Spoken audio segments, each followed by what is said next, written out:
Ever wondered why certain scents make you feel sick, or why that new carpet smell gives you a headache? Today we dive deep into the surprising link between chemical sensitivities, Hashimoto's, and autoimmunity, so stay tuned. Welcome to the Hashimoto's Doctor Podcast. You're now part of a growing community of people determined to take their health back through education and self-empowerment. But because of the healthcare system today, we don't have access to the types of healthcare that we want. So we have to do things differently. We've got to do things smarter, and we do that by becoming our own advocates. This podcast will give you the perspective and thoughts of one of the world's leading Hashimoto's doctors. So let's get started.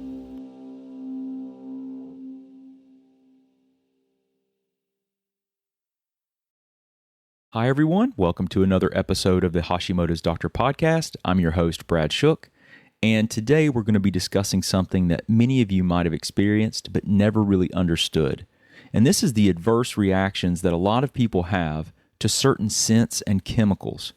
And if you didn't know this, there's a really strong connection here between these chemicals and autoimmunity and immune system reactivity, not to mention the fact that they can potentially disrupt the endocrine system, which is your hormonal system. They may be able to bioaccumulate, and they may be carcinogenic. So this is a really important topic, and what we're going to do today is talk about this problem and what you can do. A lot of people report when they get exposed to certain smells like perfumes or gasoline fumes, and even the smell of new carpets or a new car smell, that they can start experiencing immediately headaches or inflammation. And if you're autoimmune, sometimes people can make a correlation to flaring up their autoimmune symptoms. And this is not something that's just in their head. There is scientific evidence that these chemicals in the air are triggering the immune response. And this phenomenon is known as toxicant-induced loss of tolerance. That's TILT is the acronym that's often used to describe it. And it's basically a breakdown in the immune system where the body can't tolerate certain chemicals. And most of us think of our immune system as this, this protective system that's always looking out for, for things that are foreign to protect us. And that is true, but it's also able to be influenced by chemicals and other things from our environment. And this is the thing I want to dive into today. Chemicals specifically, and not just any chemicals, but we want to talk about chemicals that can potentially trigger our immune system and either initiate or perpetuate the autoimmune process. Now, you might be thinking that chemicals are everywhere, and are they really harming us? And the thing is chemicals are everywhere now, and there are estimated over 80,000 chemicals used in industrial processes and in agriculture. And many of these, the vast majority of these have not been tested for human safety.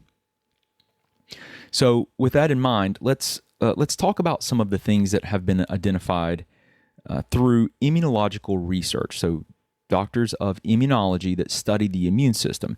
And let's start with a term called Haptination. Okay, just hang with me here. I'll explain all these things in simple terms. Okay, Haptination is when a chemical binds to our human proteins. So our body is made up of a lot of proteins, different types of proteins.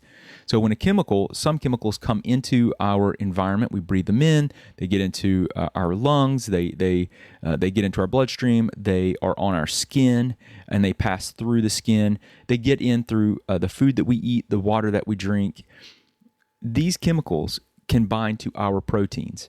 And when this binding occurs of this chemical to our proteins, it creates something called an antigen, or a neo, meaning new antigen. And our immune system sees these antigens as foreign invaders. So the antigen, or this neo antigen, this foreign thing that our immune system sees, is this complex of chemical plus our tissue. So what does this do? And this is a really good question. And what it does is it gears up our immune system to defend our body against these mistaken invaders, or these neoantigens, though they're actually part of us. So our immune system no longer recognizes that complex of chemical plus tissue, and it sees it as foreign. Now, this brings us to another really crucial concept here, and this is called loss of self-tolerance. And when you lose self-tolerance, our immune system, think of it this way, our immune system is designed to recognize and protect self, us, from non-self. I mean, that's really at the most basic level, protect us and our tissues and our body from non-self. But when chemicals come into our body and they bind to tissues and they create this process, they induce this process called haptination. Okay, haptination. Remember we said haptins are these chemicals in the environment that can bind to tissues. When they bind to the tissues, it's called haptination. And then this is where our immune system can't differentiate us from, self from non-self. And it can really start to cause our immune system to lose its ability to tell the difference. And when this happens, it might cause our immune system to start attacking our own tissues, thinking that our own tissues are the enemy. And this is a huge, huge problem that has not been recognized. And if I guarantee you, if you ask the vast majority of your primary care physicians and your specialists about this, they're not going to know, because no one is teaching this, because there's no medication to treat this. There's no intervention that they can give you. So now let's talk about, and I want to introduce you to someone that's important to mention here, because a lot of what I've learned, not everything about this, but a lot of what I've learned is through being made aware of this concept and some of the research that this gentleman has done. And this is Dr. Aristo Vojdani. He's an immunologist, and he is a fantastic researcher and just a wonderful person that has been doing research and publishing literature. He's well published on a number of different topics to help clinicians try to identify immune triggers that are triggering and driving autoimmune diseases, so that we can get a unique fingerprint for each person and try to help them address their unique immunological triggers. And his research has been really instrumental in shedding light on how chemicals can play a role in triggering our immune response and leading to autoimmunity. So I want to definitely mention Dr. Vojdani. I think he's a fantastic researcher and person, and he's contributed a lot. He's taught me quite a bit, and I know there's we all have more to learn, but it's worth mentioning his work. So it's important. We need to think about why is understanding this important, and it's really just comes down to, if we're exposed to certain chemicals that can bind to our tissues, leading to this process called haptination, we might be at risk for developing autoimmune diseases. And it's kind of like this domino effect where one thing leads to another, and before you know it, our immune system is no longer recognizes our tissues as us, and it's attacking it. And so the overall concept in functional medicine, and especially the model that I try to take, is kind of this functional immune approach, where you're looking at the immune signature and you're trying to remove the potential triggers, and then also support the body through what I would consider more traditional, more conventional model of functional medicine, where you're focusing on supporting a normal immune response and making sure that that normal biochemistry can occur, and supporting the immune system barriers like the intestinal barrier, the lung barrier, the skin is a barrier, your blood-brain barrier. I think that this functional immunological approach is critical.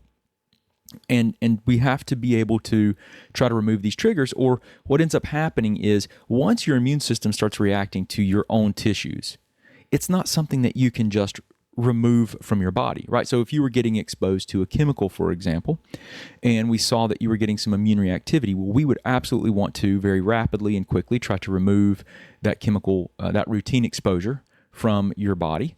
And then from your environment, and then we would want to try to support eliminating it the best that we can.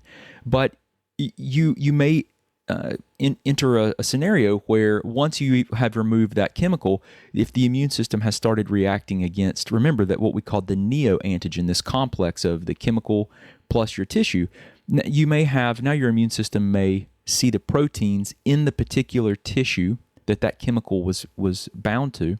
It may see that protein as foreign.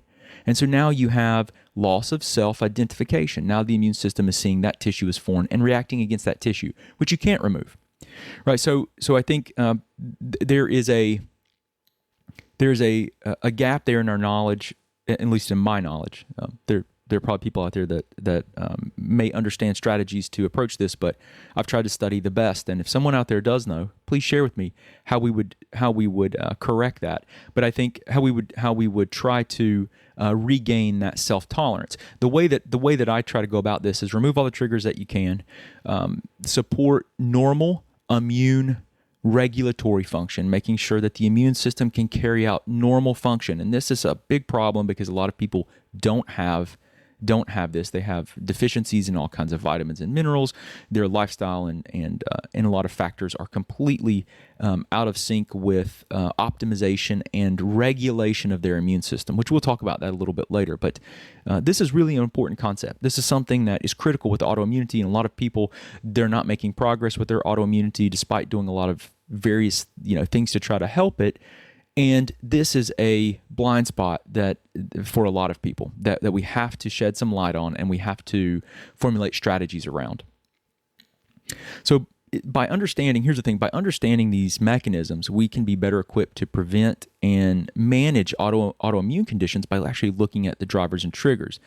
Just remember that knowing this is a powerful tool. Being informed can help you to make better choices so that we can have a better starting point and a better way to support our overall health and our immune system.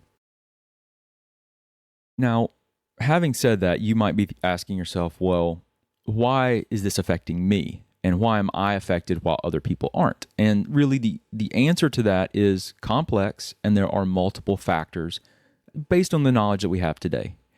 And it really comes down to, anytime you look at the manifestation or the, a disease process or some issue that you're having, just think of it in the terms of genes plus environment. So it's genetics plus environment. So we all have different genetics and we all have different environmental exposures. And when you have those two come together, that is, you will have a unique expression of the environmental exposures based on your genetics, and that's called your phenotype. And that's a really important thing. We all have unique genetics, we all have unique environmental exposures, and then therefore the expression of our health or lack of health will come from those things. Now, there are a lot of apparent gateways through which we may have an unfavorable genetic expression. It's like I said, genetics plus environment, but it's also our terrain, like the state, the health of our body and various systems and parts of our body. Their condition when we are exposed is also a major factor. So the genes are important, but it's not like the genetic expression is influenced by your current state of health, or what I've referred to as the terrain, and once you're at the time of, let's say, exposure to a chemical. That's really important to keep in mind. There's a lot of control over the genetic expression based on the terrain or your state of health. And so one of the things that has been identified as a potential negative is if you are deficient in one of the most important antioxidants that your body will make naturally, called glutathione, then you are more susceptible to adverse or negative exposure to these chemicals. You're more likely to have an adverse reaction to the chemicals, because glutathione is the body's master antioxidant. And when its levels are depleted, the risk of developing this toxicant-induced loss of tolerance is higher, because you're not able to eliminate it from the body or biotransform these chemicals as efficiently. So this can be a real problem, and there's a lot of things that can lead to this inefficient or depleted glutathione, and it can be dietary, it can be lack of vitamin and mineral status, it can be it can be routine exposure to, cumulative exposure to maybe not just one chemical, but maybe multiple chemicals that you're exposed to on a regular basis is putting a greater demand on your glutathione system, and therefore it is depleted more. Or maybe you have a genetic SNP or polymorphism, which is just a gene uniqueness where you don't make glutathione efficiently, and then therefore you have an issue with that antioxidant system. And so that can predispose you to losing tolerance to these chemicals if you're depleted and you cannot detoxify them efficiently.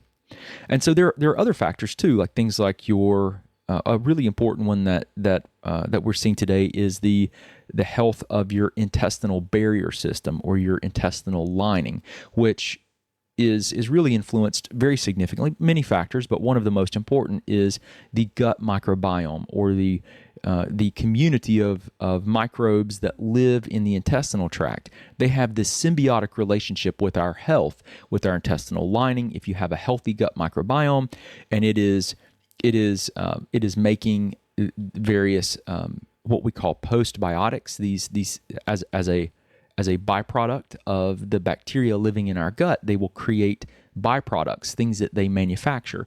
And those things can have positive or negative impacts on our intestinal lining. And the really interesting thing here is that all of your barrier systems, so your barrier systems are basically where the outside world comes in contact with the inside world.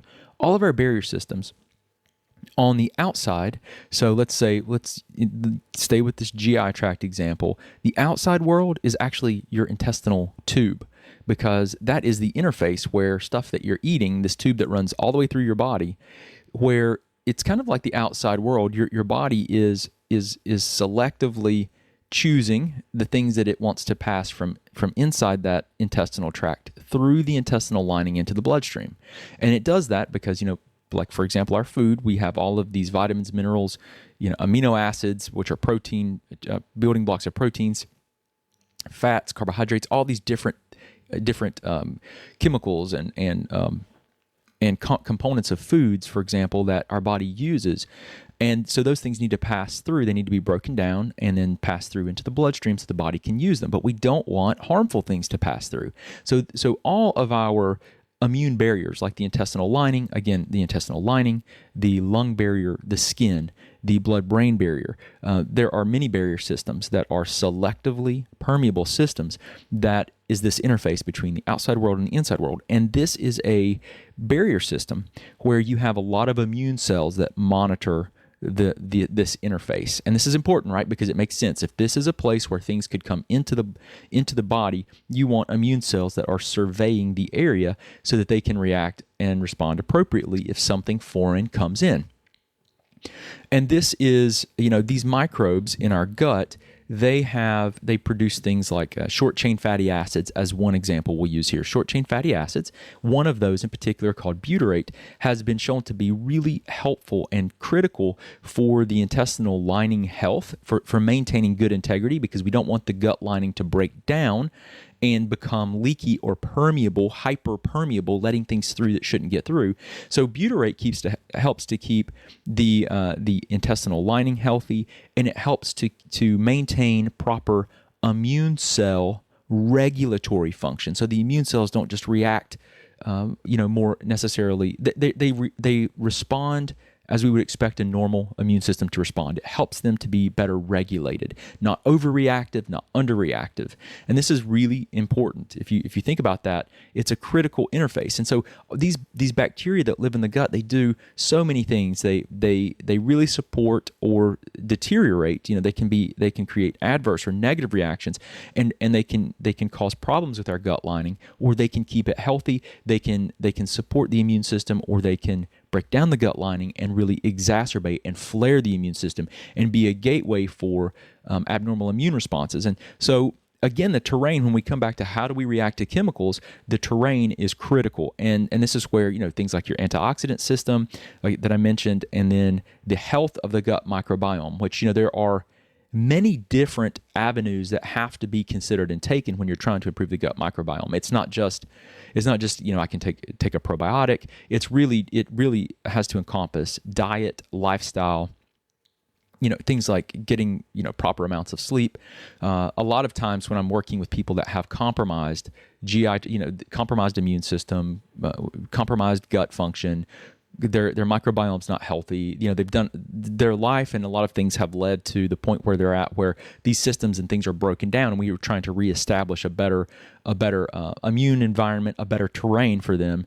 We have to approach it many different ways to support those bacteria, because the bacteria in our gut, we have this symbiotic relationship with them, and there are a few pounds of these bacteria in our intestines, a few pounds, and so these bacteria that are hitching a ride, that they really are our health is dependent on their health, and their health is dependent on our health. So we have to treat them with respect and try to nurture this, or we can have a lot of issues. It's often said that like the gut is the seat of our immune system, and when it's out of balance, our immune responses can go haywire, leading to autoimmune conditions and other problems. Okay, so now let's talk about what are some of the things that you might want to consider doing. And as always, with every podcast, with everything I share, talk to your doctor before you make any changes. This is not medical advice. This is informational in nature. So what might you want to consider doing? And really the key here is not to think about like strengthening or boosting the immune system, but it's really about how do we establish better immune system regulation? How do we get the immune system to respond appropriately and not attack our tissues? And this is what can we do to try to reestablish self-tolerance where the immune system is not reacting to us? Okay, so this often it always requires, quite frankly, a multifactorial approach where you're looking at a lot of different aspects of health. So we talked about these environmental factors, how it's environment plus genes causes this expression, this phenotype, right? So we can't control our genetics, but what we can do is we can do things to change our environment, our bodies, the health of our body, and what it needs to function optimally. We can change the terrain so that and we can try to control the environmental inputs too, right? So we can change our body, we can change the terrain, and then we can try to identify environmental triggers and reduce or remove those altogether. Okay, so that's the overall conceptual strategy that we want to take when we're trying to figure out, like, well, what can we do about it? So what would be the first thing that you think is most obvious? Right, you would want to, first of all, reduce our exposure to harmful chemicals, right? We want to do those things. So reducing your exposure might mean, you want to think, when you're talking about chemicals, you want to think air, because how are you going to get exposed to it? You're going to get exposed by inhalation. You're going to get exposed through transdermal contact, so stuff you're putting on your skin, or maybe even, unfortunately, your water you're bathing in.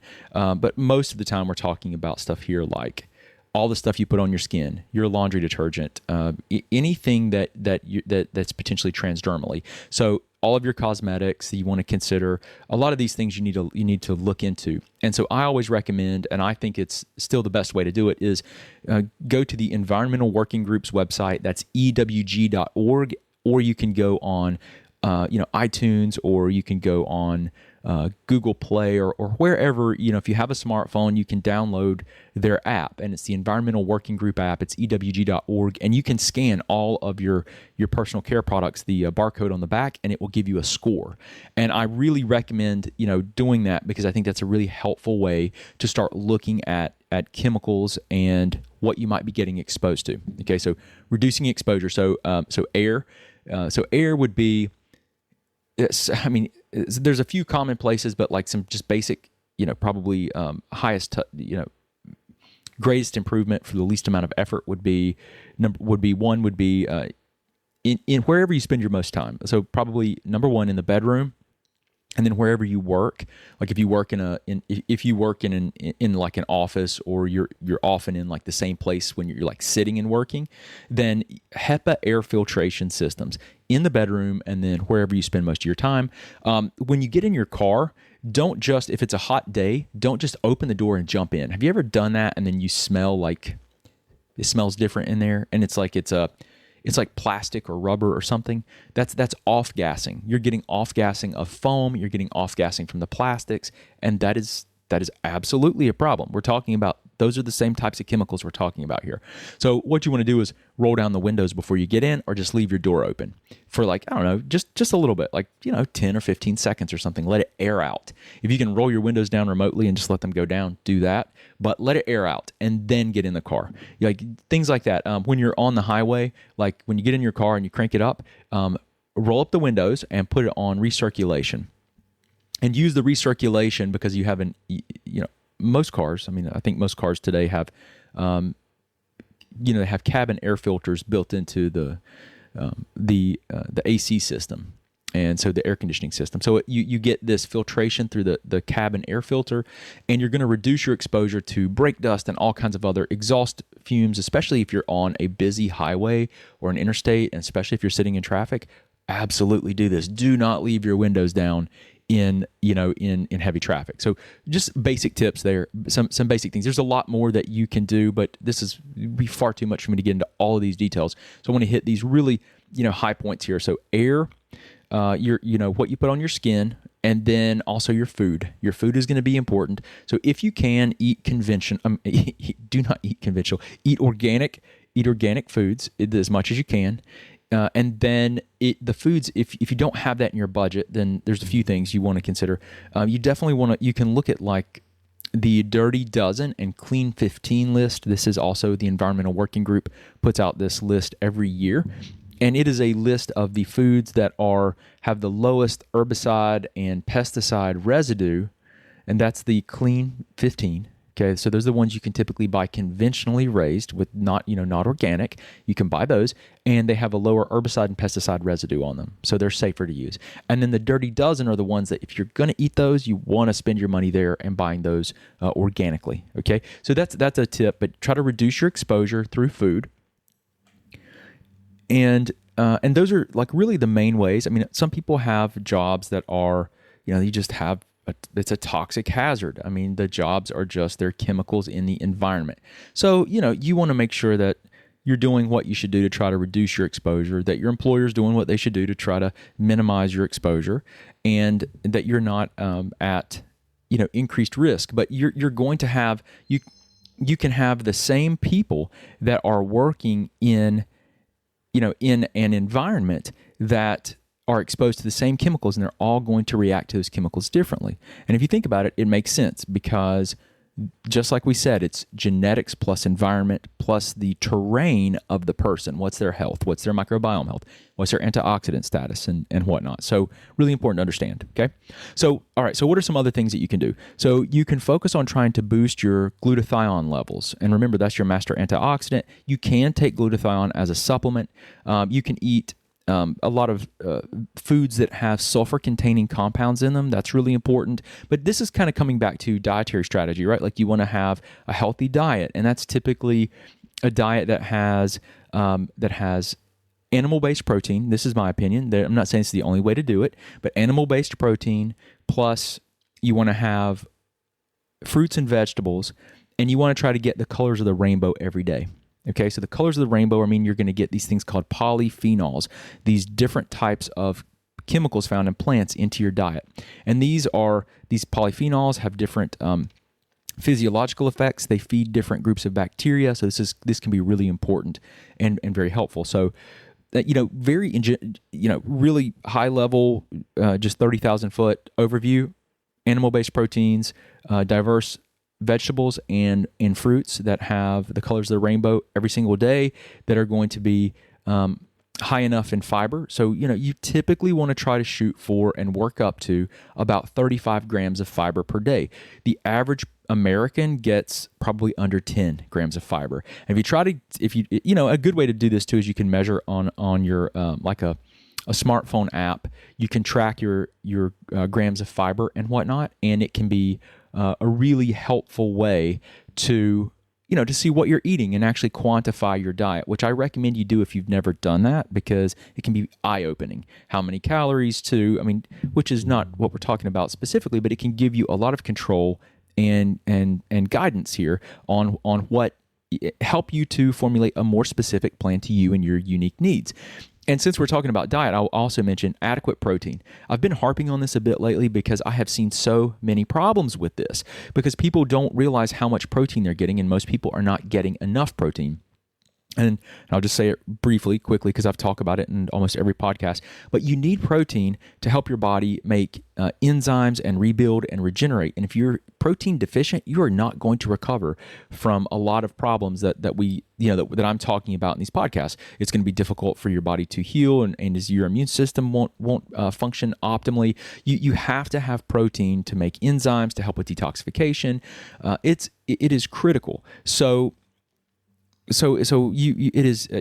just got to, want to point that out. And if you're not getting enough protein, and if you think, well, how much protein should I get? You should get about 1.2 grams per kilogram of body weight, up to 1.7 grams per kilogram of body weight.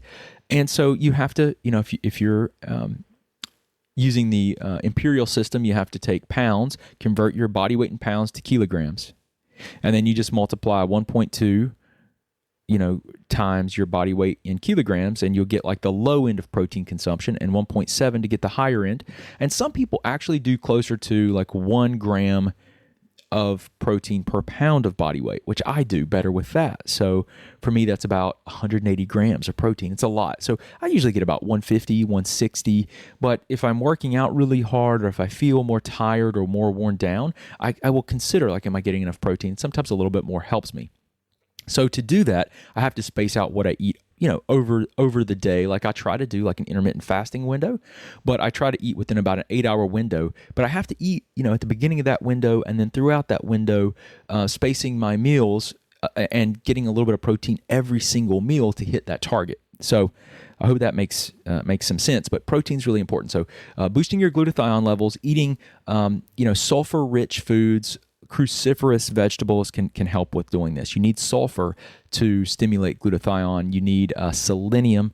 So a lot of people don't get enough selenium from their diet. So a lot of times, I will recommend, it depends on the person, right? It's all unique to the individual, but most of the time I'm going to be recommending a multivitamin that has a lot of the vitamins and minerals in it that you need, but also the multivitamin doesn't tend to stimulate the immune response and flare up people that are autoimmune, because that's a problem too. Certain herbs and things can be really problematic, and a lot of multivitamins have things added that can be immune stimulating. We don't want to do that. We want to take something that's immune neutral as much as possible. But you need selenium. It's required for glutathione production too. So really important, glutathione, adequate fiber for your bacteria. This really comes back to that gut microbiome we were talking about. You need sufficient fiber, because fiber is a prebiotic, meaning before the bacteria. So the bacteria need that to grow. So you need to give adequate fiber. You need to give these polyphenols, these chemicals of compounds that are really found in these plant-based colors, these phytonutrients. You need to give those to the bacteria so that they can grow as well. And you want a diverse diet. It needs to be diverse. A diverse diet. So diverse, primarily we're talking about the vegetables and the fruits. Diversity there, if you eat a diverse diet in fruits and vegetables, you're going to have diverse bacteria. If you eat the same foods every day, you're probably going to have a much more narrow, less diverse microbiome, which we believe to be not favorable. Okay, so more diverse diet, more diverse microbiome, better immune regulatory function, better gut health is what we tend to see clinically, and what we believe, based on the information that's been gathered so far, that is more ideal. And that's what plays out clinically. When I work with people, that's what almost always works. Now, there are always cases where more restricted diets are needed and people feel much better, but in general, it seems to be a more diverse diet is better, and more diverse color is better. But if you do it all at once, you're gonna have problems. So you have to kind of gradually increase that diversity, and then the quantity of fiber over usually a few weeks, a week or two, probably 2 weeks, depending on where you start.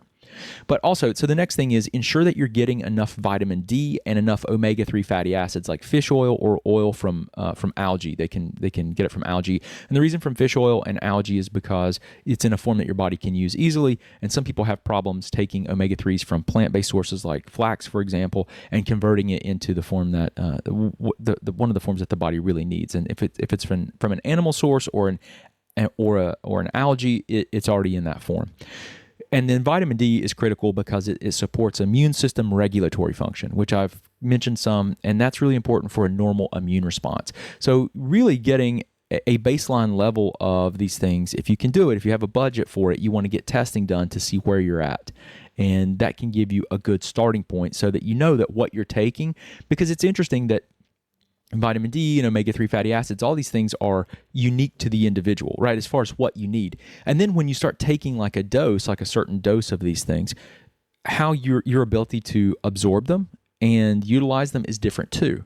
So, I mean, it's not, you can make some generalized recommendations, and I've worked with a lot of people where we don't do any testing, they just don't have it in their budget, and I, do my best to give them, based on my clinical experience, what I believe would be helpful. And a lot of times, that can make a real positive difference. But I like to get testing.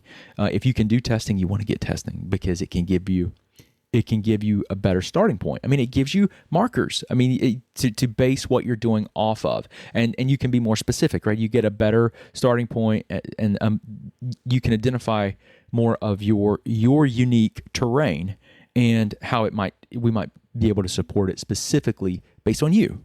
So those are important.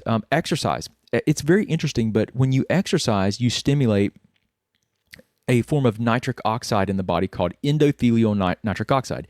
Basically means you get blood pumping. And then when you get blood flowing, you get immune cells delivered to where they need to go. You get vitamins and minerals, oxygen delivered where they need to go, and the body can heal. You also will produce endorphins, and you will help your immune system. So exercise is so helpful. It is really, there's no vitamin or diet or anything that can replace that. So it's a really critical piece of the puzzle that if you haven't been doing, or if you've been thinking about it, you really need to consider. Also, practicing stress relief techniques can be helpful too. Now, you'd be like, well, we're talking about chemicals. Why are we talking about stress? Because your immune system is connected to your nervous system.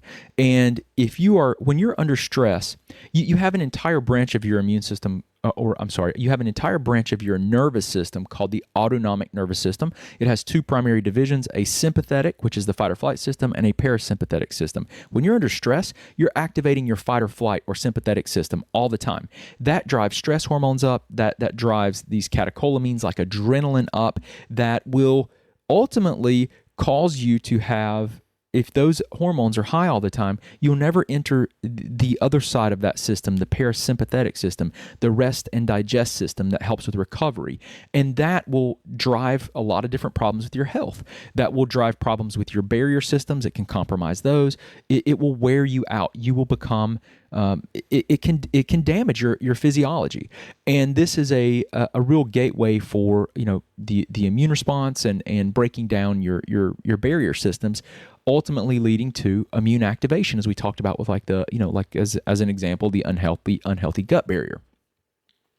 So that's an important thing, stress relief techniques, and that can be anything from breathing techniques to meditation to going for a walk to nature therapy, where you just get outside and you just walk, through the woods or through a trail. That can be a fantastic way to do it. Yoga can be a great way to stretch and breathe and focus there. Those are all good stress relieving techniques. Following a healthy diet, which we talked about, is critical. I think that's one of the most important things that you could do as well. It's a really important lever to pull on to change the terrain of the body. And then I mentioned it, but sleep. You have to sleep. You need to get into a routine of sleep. Going to bed at the same time, waking up at the same time, every single day, even on weekends, should be your goal. You need to be tracking your sleep if you can track your sleep. I like smartwatches that track oxygen saturation. I use Garmin watches. There are a lot of different ones that they just need to track the oxygen saturation at night. They need to track your sleep cycles. There are various rings out there now, like the Aura ring. There's the Ring Con. There's several different rings out there that are fantastic at tracking biometrics while you sleep and oxygen saturation, so you can see if you're having any desaturation events where you're not breathing properly. This is horrible for the immune system, horrible for your physiology, horrible for your brain. One of the most important things you need to be doing is looking at your sleep. So smartwatch, smart ring, and probably if you don't have access to either of those, I would look at Sleep Cycle. It's an app. By the way, no one's paying me for any of these things. I just recommend these because I use them in my practice. These are things that we use. This is not, I have no incentive to refer you to any of these things. But the Sleep Cycle app is one that I've been using for probably 5 or 6 years. It's a long time now.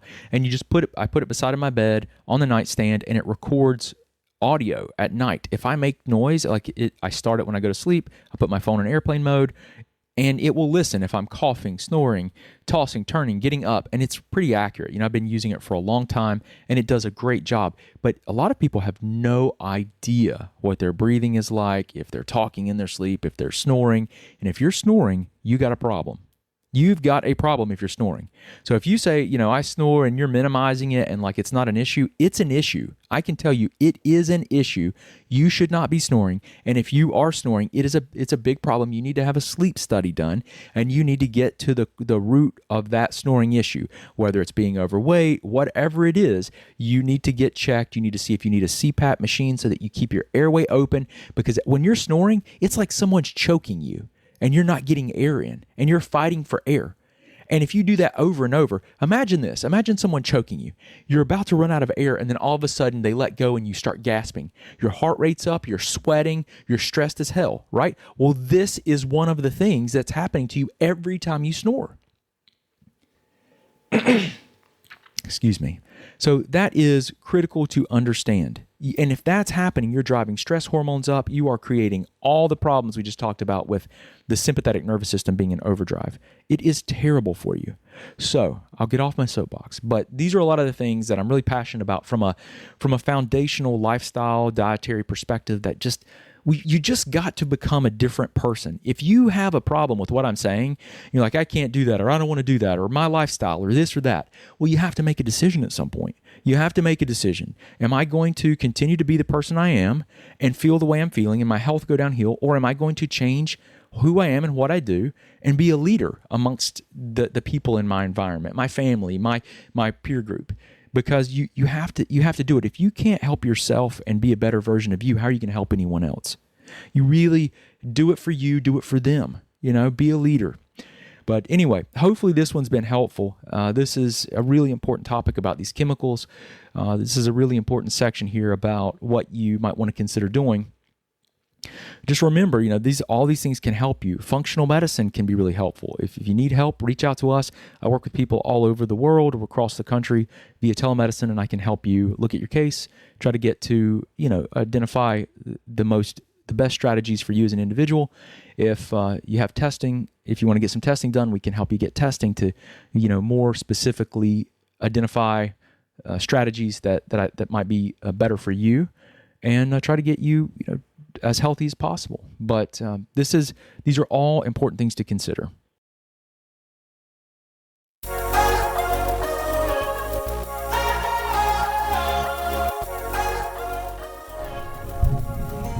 If you found this episode helpful, please share and leave a review.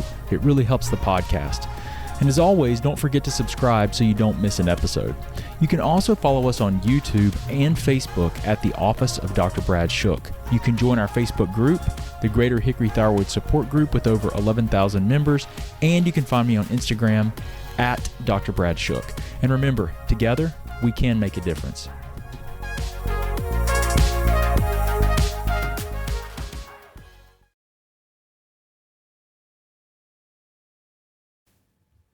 So in conclusion, there are a few things you want to keep in mind.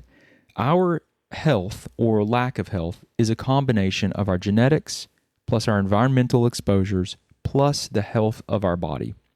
And the things that we can change are the health of our body and our environmental exposures. So focusing on identifying potential issues there is where we can make the most progress. And just remember, with the right approach and knowledge, most people can see real positive and significant changes in their health expression. And you're not alone. I mean, there are so many people dealing with these issues that there are communities that online and in the real world where you can get help. And if you need anything, or if you are looking for some answers or guidance, please don't hesitate to reach out to us, and we'll do everything that we can to help you. But until next time, I hope you have a wonderful day, and I'll see you on the next episode. Thanks so much for listening. We hope you enjoyed hanging out behind the scenes with Dr. Shook. You can also talk with and learn from Dr. Shook through Facebook Live on our Facebook page at the Office of Dr. Brad Shook. Don't forget, you can also get access to our videos, guidebooks, and thyroid programs at www.drbradshook.com. Oh yeah, and don't forget one more thing. We can change the world one person, one family, and one community at a time. Until next time, remember, today is your day, and no one will tell you who you are and what you can be.